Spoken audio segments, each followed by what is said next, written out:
চায়ের সাথে টা না হলে হয় বলো?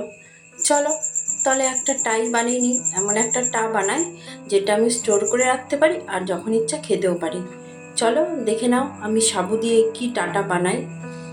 দেখো, এই জন্য আমি কড়াইতে সাদা তেল নিয়ে নিলাম।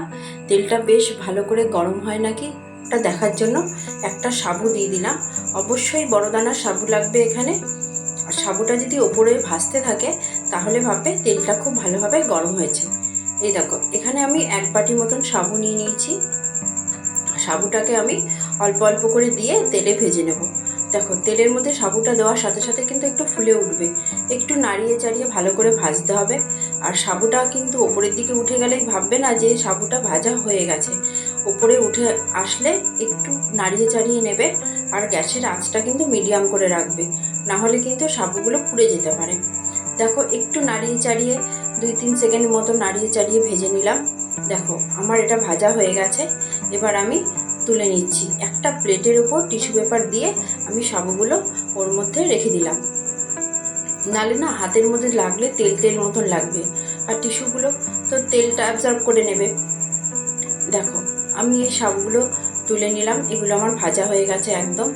আরও কিছুটা সাবু আমি তেলের মধ্যে দিয়ে দিলাম, দিয়ে সেম একই রকম করে ভেজে নিলাম। এটাও ভাজা হয়ে গেছে, এগুলো আমি তুলে নিচ্ছি।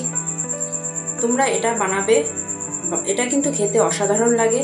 বাড়িতে স্টোর করেও রাখতে পারো, যখন মন চায় খাবে। জাস্ট ফাটাফাটি যাকে বলে। এবার দেখো, ওই তেলের মধ্যে আমি চিনাবাদামগুলো দিয়ে দিলাম। ওগুলো একটু নাড়িয়ে চাড়িয়ে ভেজে নিলাম। দেখো, আমার এগুলো ভাজা হয়ে গেছে, আমি এগুলো তুলে নিচ্ছি।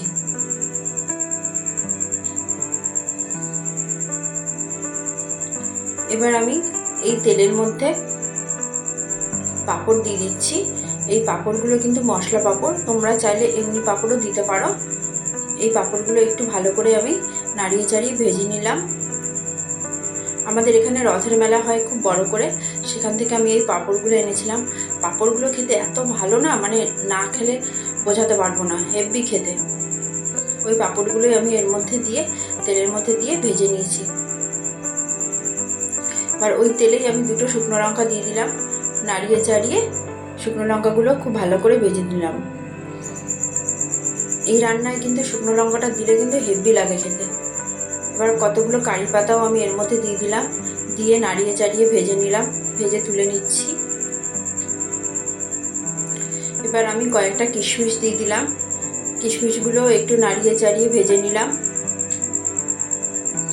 ভাজা হয়ে গেছে, দেখো তুলে নিলাম। এবার আমি একটা মশলা তৈরি করব। এর জন্য আমি 1/2 চামচ গোটা জিরে দিয়ে দিলাম, 1/2 চামচ মৌরি দিয়ে দিলাম। এবার আমি এখানে 1/2 চামচ মতন পোস্ত দিয়ে দিলাম, একটা শুকনো লঙ্কা দিয়ে দিলাম। তোমরা যদি বেশি ঝাল চাও তাহলে আরেকটু দিতে পারো। এইগুলো আমি খুব ভালো করে ড্রাই রোস্ট করে নেব। দেখো, একটা কড়াই বসিয়ে নিয়েছি। কড়াইটা একটু গরম হলে ওইগুলো সব দিয়ে দিলাম, দিয়ে খুব ভালো করে রোস্ট করে নেব। ভালো করে একটু ভেজে নিলাম। ভেজে এবার ওটা ঠান্ডা হলে মিক্সার গ্রাইন্ডারে দিয়ে আমি ভালো করে গুঁড়ো করে নেব। দেখো, আমার গুঁড়ো করা হয়ে গেছে।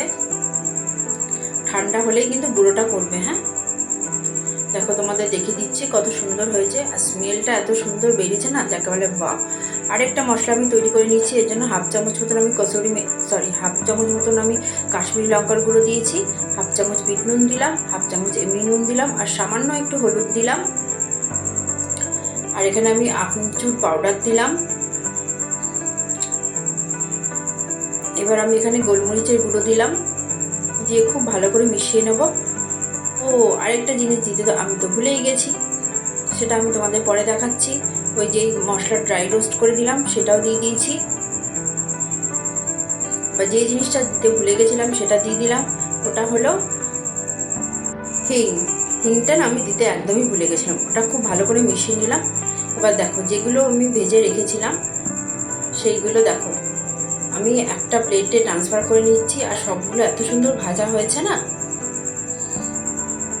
দেখো প্লেটটা দেখেছো পুরো তেলগুলো একদম অ্যাবজর্ব করে নিয়েছে টিস্যুটা। দেখো সাবুগুলো খুব সুন্দর ভাজা হয়েছে। ভালো করে সাবু না ভাজলে কিন্তু দাঁতে আটকাবে। এবার পাঁপড়গুলো যেগুলো ভেজে রেখেছিলাম সেগুলো আমি ছোটো ছোটো টুকরো করে রাখলাম, যেন খাওয়ার সময় সব কিছুই যেন মুখে লাগে। দেখো সবগুলো টুকরো করা হয়ে গেছে। এবার যেই মশলাগুলো আমি বানিয়েছিলাম সেইগুলো আমি সব এর উপরে দিয়ে দেবো। তোমাদের যদি ভালো লাগে তোমরা লাইক করবে, শেয়ার করবে আর সাবস্ক্রাইব করবে। আর বাড়িতে কিন্তু অবশ্যই বানিয়ে খাবে, না খেলে কিন্তু বুঝতে পারবে না এর স্বাদটা কেমন হয়। এবার দেখো খুব ভালো করে আমি চামচ দিয়ে মিশিয়ে নিলাম, তোমরা চাইলে হাত দিয়েও মেশাতে পারো। এবার আমি একটা কন্টেনারের মধ্যে রেখে দিলাম। কন্টেনারের মধ্যে রেখে দিলে কি হয় বলো তো, তোমরা যখন মন চায় তখন নিয়ে নিয়ে খেতে পারবে।